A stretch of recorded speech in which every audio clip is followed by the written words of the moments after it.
I can start probably about a week before his actual diagnosis. His older brother said to me, "Gosh, Peyton got up and went to the bathroom several times during the movie." I said, "Well, don't be joking about that. That can be a sign of diabetes." Honestly, I was a little scared because I was like joking about it before, like saying, "Oh, you probably have it," because like everything that happened that week. But then when it actually came, I was actually pretty scared.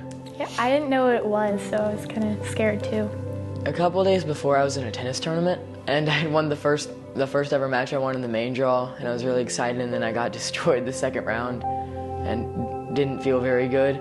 So fast forward a week later, and my daughter called me from the home phone, and she said, "Mom, Peyton just threw up." And so I thought about it for a minute. I was like, something's not right. Something's got to be wrong with him.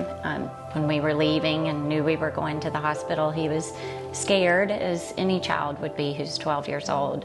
But by the time we got to the emergency room, he really had a calm about him.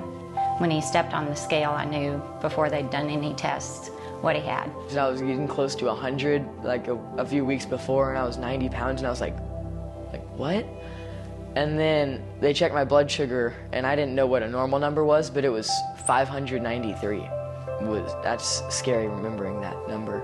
His blood sugar was so high they had to immediately take him to the emergency room. Right. And that's really what struck me, like, oh my gosh, this is really serious. For a pediatrician to say, go right now, because we have to get his levels down, that's when it kind of hit me that this is something pretty big. So you certainly, anytime you hear news like that of one of your children, it just puts a real lump in your stomach because you hurt for them. You have this level of shock. But then after that, it's time to kind of roll up your sleeves and let's learn about this thing, and it's time to adjust and figure it out. Obviously, when you have a child, you want everything to go well for them their whole life. There's no break from this disease. Other diseases may be horrible, but then you may have a remission or a cure, but this type 1 diabetes, there is no cure yet. It's a daily process that you have to think about 24 hours a day, no matter what you're doing. And I think that's what I did not realize at the time, was just how all-consuming this disease is. But as diabetes does, it's easy to start out with a great attitude, but what happens over time, it's every day, and then every now and then there are those times when you just break down and you're like, God, this thing stinks. And you know what? It does. There's nothing you can really say or do to make them feel better other than agree with them. It stinks. It's easy to say, oh, that's no big deal. You watch somebody give themselves a shot one time, but what you don't realize is, hey, try 4,500 of that in 1 year. It gets old. People say, what do you do if you forget? You can't. I mean, there's consequences that aren't good with your blood sugar going, really high or dropping really low. So you have to, that's the thing. You got to be on the screws every day to manage it.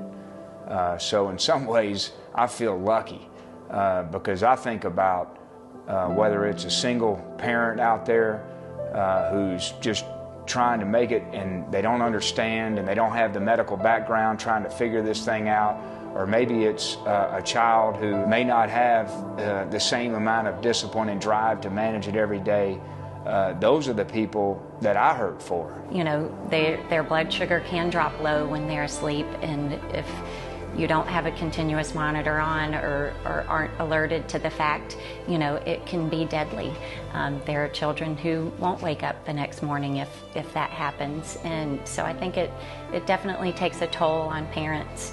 In only a year and a half since Peyton's been diagnosed, we've already gotten technology improvements that have helped our quality of life, and that would not be achieved without the constant fundraising that JDRF has done throughout the years. These dollars are real, and they're bringing back return that are helping the quality of life of every young person out there with diabetes, and certainly their families. I truly believe that in Peyton's lifetime, there will be a cure for type 1, and when that day comes, of course, we will all breathe a big sigh of relief. The day we find out a cure for type 1 diabetes, I'm taking him to 7-Eleven for a Slurpee. I would take him to New York and we'd go to Dylan's candy bar and get him a bunch of candy. I'd feel completely free, like a huge weight lifted off my shoulders. I think the freedom he's going to feel from not having to check his blood sugar and not having to do shots, I would probably just sit back and watch him and see the freedom that came with that.